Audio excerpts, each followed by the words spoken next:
Hi students, good morning to all of you.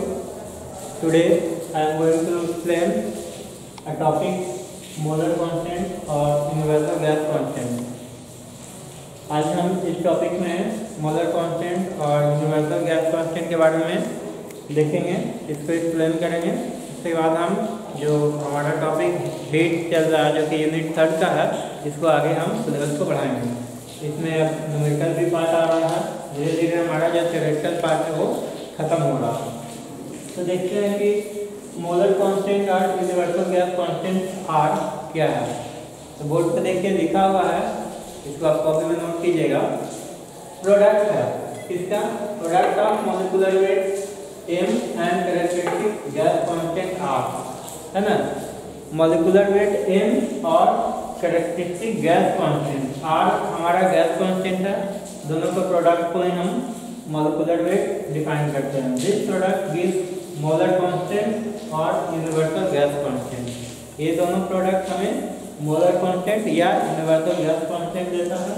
तो मान लेते हैं R1, R2, R3 इस तरह से हमारा कैरेक्टरिस्टिक गैस कांस्टेंट है। ये R1, R2, R3 जो है ये है क्या? गैस कांस्टेंट है और डिपेंड किस पे करता है? टाइप ऑफ गैस पे। गैस जिस तरह का होगा उसका कांस्टेंट उस गैस के ऊपर निर्भर करता है। और M1, M2, M3 जो है मॉलिक्यूलर वेट है डिफरेंट गैसेस का, तब M1 R1, M2 R2 और M3 R3 ये प्रोडक्ट हमारा क्या देगा? Molecular weight universal gas constant. ये पूरा हमारा डिफाइंड होगा यूनिवर्सल गैस कांस्टेंट R, और दोनों प्रोडक्ट जो देगा हमारा मोलर कांस्टेंट के नाम से कहलाएगा। ठीक है, तो इस तरह से हमारा डिफरेंट कांस्टेंट है डिफरेंट गैसेस के लिए। Molecular weight M1, M2, M3, M4 इस तरह से माना है। और प्रोडक्ट जब करने के बाद एक हम देखते हैं क्या कि फाइनली है M इंटू R कॉन्स्टेंट आता है। देखिए यहाँ पे M इंटू R सब गैसेस के लिए इसका वैल्यू सेम होगा। ये कांस्टेंट का मान M इंटू R का वैल्यू सारे गैसेस के लिए सेम होगा। आगे देखते हैं आप यूनिवर्सल गैस इक्वेशन। तो यूनिवर्सल गैस इक्वेशन को समझने के लिए हम पीछे क्लास में हम बताएं आपको कैरेक्टरिस्टिक गैस इक्वेशन के बारे में। ये हमारा कैरेक्टरिस्टिक गैस इक्वेशन है जो कि पिछले क्लास में हम इसको प्रूव किए थे by the help of Boyle's law and by the help of Charles law. Boyle's law और चार्ल्स लॉ की मदद से हम इस इक्वेशन को सोल्व कर चुके हैं। अब आगे देखते हैं कि बस इसमें हम थोड़ा सा चेंजिंग करेंगे और ये मेरा इक्वेशन यूनिवर्सल गैस इक्वेशन बन जाएगा। चेंजिंग क्या करना है कि ये जो हम BS दिए थे वॉल्यूम जो गैस का था वो यूनिट वॉल्यूम था। देखिए यहाँ लिखा हुआ BS is the volume of unit mass. ऐसे हम सिंपली क्या लिख रहे थे यहाँ V, लेकिन ये डिनोट कर रहा है कि ये वॉल्यूम हमारा यूनिट मास का है। तो हमारा जब यूनिट मास लिए थे तो याद है जब V लिए थे तो यहाँ हम K डाले थे K, लेकिन जब हम यूनिट मास का लिए तो हमारा कांस्टेंट R बन गया। इसीलिए इस इक्वेशन को हम कैरेक्टरिस्टिक गैस इक्वेशन बोलते हैं। ठीक है, अब हमको करना क्या है, इस BS में थोड़ा सा चेंजिंग करना है। इस BS में क्या किए अभी हम यूनिट मास के लिए लिए हैं। अगर हम इसमें M से मल्टीप्लाई कर दें where BS into M is volume of 1 gram of mole of gas. ये अगर हम मॉलिक्यूलर वेट से मल्टीप्लाई कर दें दोनों साइड में, कैरेक्टरिस्टिक गैस इक्वेशन जो हमारा है CBS इक्वल टू RT, अगर हम मॉलिक्यूलर वेट से मल्टीप्लाई करते हैं लेफ्ट साइड और राइट साइड तो हमारा इक्वेशन बन जाएगा PBS M equal to MRT। ध्यान दीजिएगा PBS M equal to MRT। लेकिन हम अभी बताए हैं कि M इंटू R का जो प्रोडक्ट है M इंटू R सॉरी हाँ वो तो कांस्टेंट अलग हो गया। यहाँ जो BS इंटू M है वो BS into A molecular weight है और ये BS हमारा क्या था? तो वॉल्यूम ऑफ यूनिट मास, इकाई मास का वॉल्यूम। तो ये जो है सारे गैस के लिए कांस्टेंट यानी कि BS इंटू M एक मॉलिक्यूलर वेट का वॉल्यूम गैस का ये वेट, तो इसको हम इकट्ठे V बोलते हैं। ये दोनों प्रोडक्ट हैं। BSM gives वॉल्यूम ऑफ 1 ग्राम मोल। यहाँ पे VS इंटू एम 1 ग्राम मोल का वॉल्यूम है of gas, it is same for all gases. और ये सभी गैसों के लिए इसका मान एक समान होगा। तो सभी गैसों के लिए एक समान होगा, इसलिए हम ये ना लिख करके हम इसके जगह पे V लिखते हैं वॉल्यूम। तो हमारा इक्वेशन बन जाता है PV equal to RT, PV equal to RT। अब हम क्या करते हैं कि अगर हम N मोल के लिए लेते हैं, गैस के N मोल के लिए, तो N से हम, क्योंकि यहाँ पे अभी हमारा 1 मोल के लिए है, तो अगर हम N मोल के लिए लेते हैं तो PV बराबर nRT हमारा इक्वेशन फाइनल आता है, जो कि यूनिवर्सल गैस इक्वेशन के नाम से जाना जाता है, याद रखिएगा। अब देखिए ये यूनिवर्सल गैस इक्वेशन में हमारा जो N है, N मोल के लिए है, R हमारा कांस्टेंट है, T मेरा टेम्परेचर है, T मेरा प्रेशर है और V मेरा वॉल्यूम है। तो इनके पास पिछले वाले वीडियो में बताए थे कि ये जो हमारा यूनिवर्सल गैस इक्वेशन है, गैसों के तीनों वेरिएबल में रिलेशन बताता है, प्रेशर, टेम्परेचर और वॉल्यूम। तो देखिए PV बराबर nRT हमारा इस इक्वेशन में तीनों ही वेरिएबल्स इंक्लूडेड हैं विथ 1 मोल। ये n डिनोट करता है 1 मोल के लिए। अब थोड़ा सा देख लेते हैं कांस्टेंट R के बारे में। ये हमारा यूनिवर्सल गैस कांस्टेंट है, जो कि सभी गैसों के लिए समान होता है। इसका मान में किस तरह का कोई चेंजिंग नहीं होता है, इसका मान हमेशा कांस्टेंट रहता है। देखिए R is constant depends on type of the gas. R जो है कांस्टेंट है और वो किस प्रकार का गैस है उस पर निर्भर करता है, ठीक है। ऐसा यूनिट ऑफ R पास्कल या न्यूटन पर मीटर स्क्वायर, इसका ऐसा यूनिट। इसका अगर कांस्टेंट वैल्यू देखें, कांस्टेंट मान देखें, तो हमारा आता है 8.314 न्यूटन पर मीटर स्क्वायर पर मोल पर केल्विन। और ऐसा यूनिट में हम सीजीएस में देखें तो 1.99 कैलोरी पर मोल पर केल्विन। तो ये था मेरा इस चैप्टर का यानी गैस लॉ का जो लास्ट इक्वेशन, यानी कि यूनिवर्सल गैस इक्वेशन, ये आपका थ्योरी खत्म हो जाता है। अब हम इस चैप्टर में न्यूमेरिकल प्रैक्टिस करेंगे और बारी बारी से जितना हमसे संभव होगा 5 न्यूमेरिकल 10 न्यूमेरिकल हम आपको कराने का प्रयास करते हैं। और हम PDF के तौर पे आपको व्हाट्सएप पर न्यूमेरिकल कल भेजे हैं, यानी कल के डेट में आप देख लीजिएगा। आगे हम अभी न्यूमेरिकल का प्रैक्टिस करेंगे। चलिए देखते हैं, चलिए आगे देखते हैं। न्यूमेरिकल के बारे में चर्चा कर रहे थे कि हम न्यूमेरिकल छोटा छोटा न्यूमेरिकल फिर और स्टैंडर्ड वाला न्यूमेरिकल भी देखेंगे। चलिए देखते हैं, शुरू करते हैं। आपके बोर्ड के सामने 3 न्यूमेरिकल दिया हुआ है, शुरू करते हैं बारी बारी से। इसके लिए आपको समराइज करना होगा जितना भी हम इसमें लॉ के बारे में बताए हैं, जितना भी फॉर्मूला बताए हैं, बॉयल्स लॉ, चार्ल्स लॉ और गिब्स लॉ।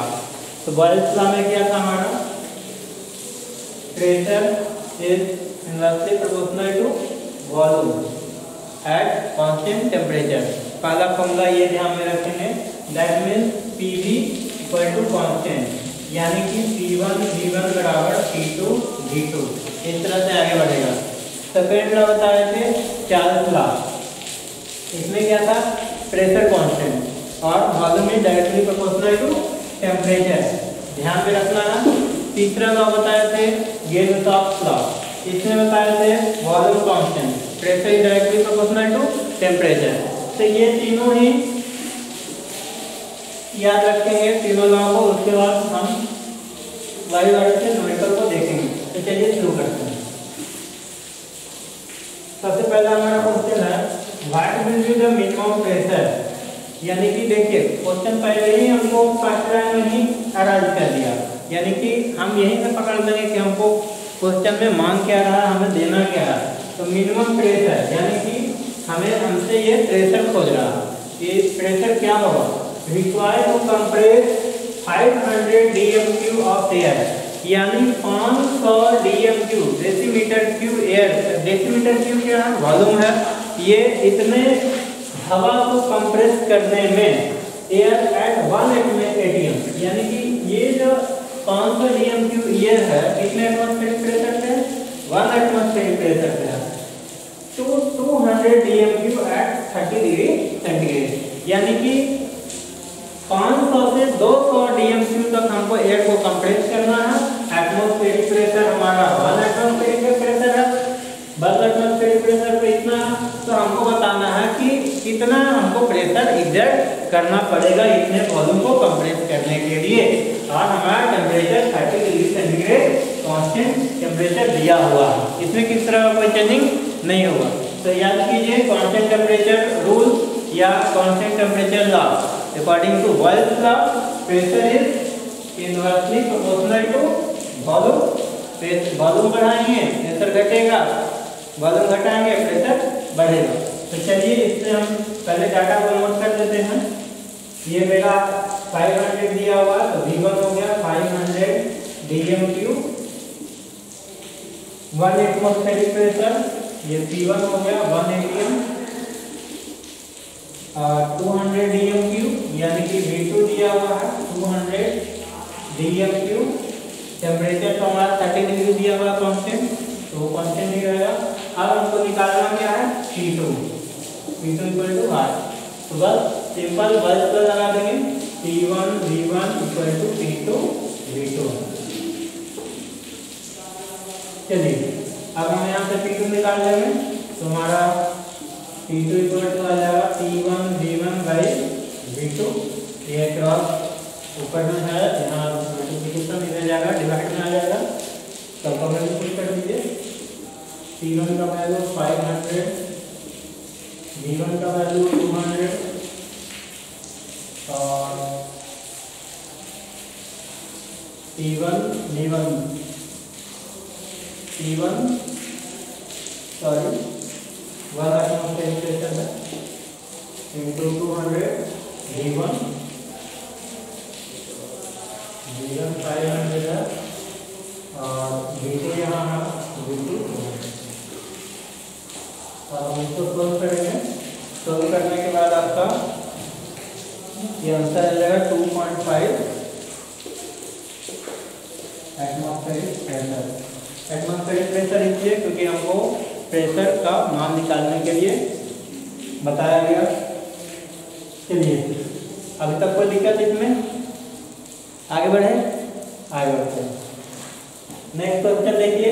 अब देखिए ये सिंपल सा प्रॉब्लम है, अब इसके अकॉर्डिंग या इसके सिमिलर क्वेश्चन आप बनाएंगे, 2 क्वेश्चन 4 क्वेश्चन 5, ये सब कोई जान नहीं है सब क्वेश्चन में, और लेकिन जान नहीं है लेकिन टफ क्वेश्चन का स्टार्टिंग भी यहीं से है, क्योंकि आप जब छोटा क्वेश्चन नहीं बनाएंगे डायरेक्ट बड़ा क्वेश्चन आपसे बनेगा भी नहीं। देखते हैं next question. At what pressure would the volume be 1/3 of the volume occupied by a gas under pressure of 1.66 × 10⁵ Newton per meter square 300 Kelvin। इसमें देखिए दिया हुआ है कि अपने वॉल्यूम का 1/3 हो जाता है एट व्हाट प्रेशर, यानी कि यहाँ भी देखिए हमसे क्या डिमांड कर रहा है, प्रेशर का ही डिमांड कर रहा है, यानी प्रेशर भी मांग रहा है। Would the volume be 1/3 of the volume occupied by a gas at pressure इतना, यानी कि यहाँ पे V2 जो हो रहा है V1 का 1/3 हो रहा है। तो मान लेते हैं कि late V1 volume V1 volume आ रहा है, जैसे वॉल्यूम V1 है तो V2 कितना हो जाएगा, V2 इक्वल टू V1/3। ध्यान दीजिएगा V2 हमारा V1 का 3rd हिस्सा, यहाँ पे साफ लिखा हुआ है 1/3 of the volume occupied by a gas under A pressure. यहाँ पे अंडर ए प्रेशर मतलब कि प्रेशर P1 मेरा दिया हुआ है कितना, तो 1.66 × 10⁵ न्यूटन पर मीटर स्क्वायर, ठीक है, एट 300 केल्विन, यानी कि टेम्परेचर यहाँ पे फिर से कांस्टेंट दे दिया और हमें फिर से प्रेशर मांग रहा है। फिर से हम बॉयल्स लॉ लगाएंगे P1 V1 P2 V2 और V2 के जगह पर हम इस बार V1/3 पुट करेंगे। तो चलिए देखिए स्टेप यहाँ पे करना है, हम पहला केमिकल को डिलीट कर रहे हैं, मिटा रहे हैं। निश्चित तौर से आप लोग कॉपी में लिख लिए होंगे, और नहीं लिखे हैं तो जल्दी से लिख लीजिएगा, वीडियो को पॉज करके।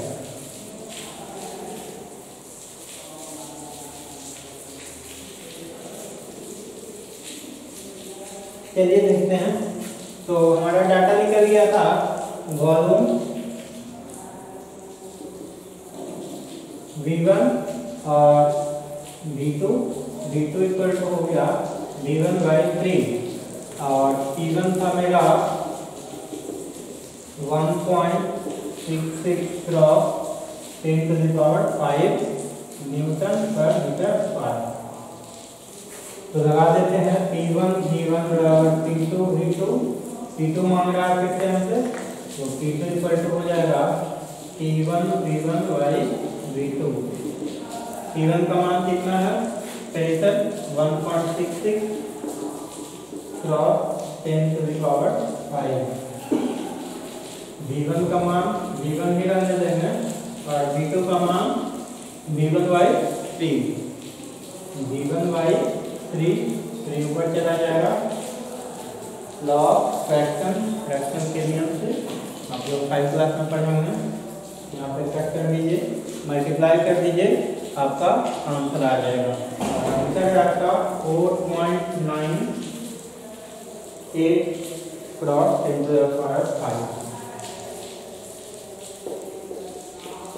न्यूटन पर मीटर स्क्वायर।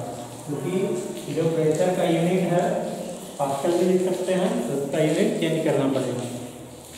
देख ले, अभी तक हमने 2 न्यूमेरिकल देख लिया। दोनों न्यूमेरिकल में बस थोड़ा सा अंतर था और दोनों ही बॉयल्स लॉ के ऊपर डिपेंडेंट था, यानी कि बॉयल्स लॉ का हम यूज किया दोनों न्यूमेरिकल में। अब देखते हैं थर्ड न्यूमेरिकल में दिया हुआ है a flask has a volume of 0.25 dm³, यानी कि एक फ्लास्क है, फ्लास्क इस तरह का मान लीजिए, इसमें वॉल्यूम दिया हुआ कितना 0.25 dm³। तो मान लेते हैं V1 0.25 dm³। चलिए इसको साफ कर देते हैं, थोड़ा लोगों को समझना अच्छा रहेगा। Good morning.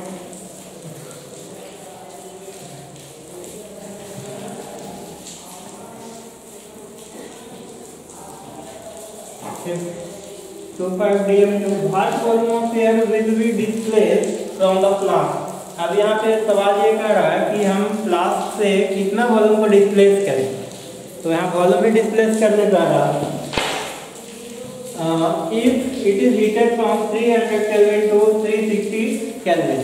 अब यहाँ पे 300 केल्विन से 360 केल्विन तक इसको गर्म किया जा रहा है। ये प्रेशर रिमेन्स कांस्टेंट, इसमें हमारा बता रहा प्रेशर कांस्टेंट है। तो याद रखिए प्रेशर कांस्टेंट कौन सा लॉ था, बताइए आप लोग। तो प्रेशर कांस्टेंट लॉ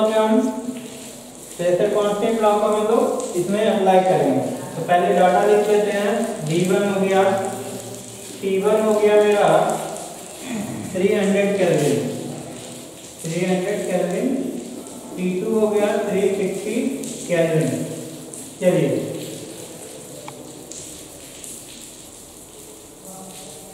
अब हम यहाँ से क्या करेंगे कि V2 निकाल लेंगे बाय द एप्लीकेशन या by the use of Charles law. Charles law में क्या बताया था, pressure constant and volume is directly proportional to temperature. ठीक है, तो V/T V1/T1 equal to V2/T2। कुछ याद आया, यानी V/T कांस्टेंट था वहाँ, तो यहाँ से हम वॉल्यूम V2 फाइंड आउट कर लेंगे। चलिए V2 निकाल लीजिए, यहाँ पे क्रॉस मल्टीप्लिकेशन कर देते हैं। तो V2 इक्वल टू हो जाएगा V1/T1 इंटू T2। V2 निकालने के लिए सबका वैल्यू पुट कर देते हैं। V1 में मेरा 0.25 और T1 है 300, T2 है 360 केल्विन में है, तो केल्विन कट जाएगा। और इसका जो यूनिट है dm³, तो V2 का भी यूनिट वही रह जाएगा। ये 0 से 0 कट गया और काट दीजिए 0.25/100 कर दीजिए इसको, इंटू 30 और 36 रहने दीजिए। ये कट जाएगा 4 से, ये कट जाएगा यहाँ और 9/30 ये कट जाएगा, यानी 0.3 dm³ हमारा वॉल्यूम इतना आ गया, यानी कि V2 जो है मेरा 0.3 dm³ डेसीमीटर क्यूब, जो कि dm³ is the unit of volume. तो हमारा सवाल था कि कितने वॉल्यूम को हम डिस्प्लेस करें।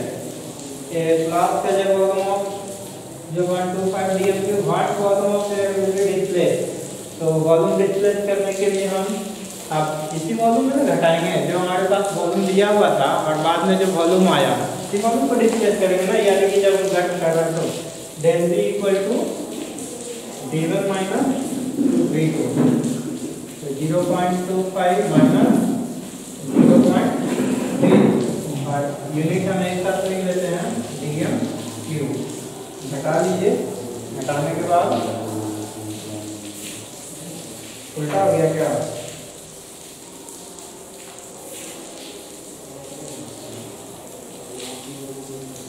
V2 minus V1 0.3 minus 0.25 dm³। चलिए बस बताइए घटाकर कितना आएगा, 0.05। ठीक है, आप लोग बना दिए होंगे 0.05 dm³। तो ये था आपका न्यूमेरिकल, छोटा छोटा न्यूमेरिकल देखिए, अभी ट्वेल्थ क्लास के बेस पे था।